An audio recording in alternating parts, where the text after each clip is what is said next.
சிவகங்கை மாவட்டம் காரைக்குடியில் இளைஞர் கொலை வழக்கில் திடீர் திருப்பமாக அகோரி ஒருவர் அதிரடியாக கைது செய்யப்பட்டுள்ளார். கஞ்சா தகராறில் ஒரு உயிர் காவு வாங்கப்பட்டதில் நடந்தது என்ன?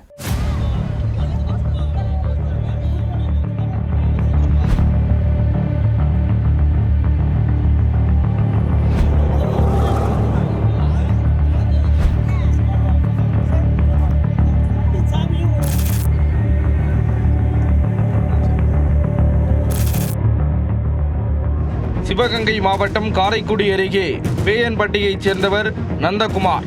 26 வயதான இவர் கூலி வேலை செய்து வந்துள்ளார். மேலும் இவர் மீது கொலை உள்ளிட்ட வழக்குகள் நிலுவையில் உள்ளன. இந்த நிலையில் நந்தகுமார் தனது இருசக்கர வாகனத்தில் ஜீவா நகர் பகுதியில் சென்றுள்ளார். அப்போது மர்ம நபர் கத்தியால் கழுத்தில் குத்தியதில் அவர் பரிதாபமாக உயிரிழந்தார். தகவல் அறிந்து சென்ற குன்றக்குடி போலீசார் உடலை கைப்பற்றி உடற்கூறாய்வுக்காக காரைக்குடி அரசு மருத்துவமனைக்கு அனுப்பி வைத்தனர். தொடர்ந்து வழக்கு பதிவு செய்து விசாரணை மேற்கொண்டனர். முன்விரோதம் காரணமாக இந்த கொலை சம்பவம் நிகழ்ந்ததா என்ற கோணத்தில் விசாரணை முடுக்கிவிடப்பட்டது. கடந்த 2018ஆம் ஆண்டு முருகேசன் என்பவரை ஜெயராமன் மற்றும் அவரது கூட்டாளிகள் வெட்டி கொலை செய்தனர். அதற்கு பழி தீர்க்கும் நோக்கில் முருகேசனின் நண்பர்களான நந்தகுமார் உட்பட சிலர் கடந்த 2019ஆம் ஆண்டு ஜெயராமனை வெட்டி கொலை செய்தனர். இதனால் இரு தரப்பினரிடையே முன்பகை நீடித்து வந்துள்ளது. எனவே ஜெயராமன் கொலை வழக்கில் குற்றம் சாட்டப்பட்ட நந்தகுமார் விடுதலையான நிலையில் அவர் கொலை செய்யப்பட்டிருக்கலாம் என கருதப்பட்டது. ஆனால் வழக்கில் திடீர் திருப்பமாக அதே பகுதியைச் சேர்ந்த மண்டைவோடு பாண்டி என்ற அகோரி கைது செய்யப்பட்டுள்ளார்.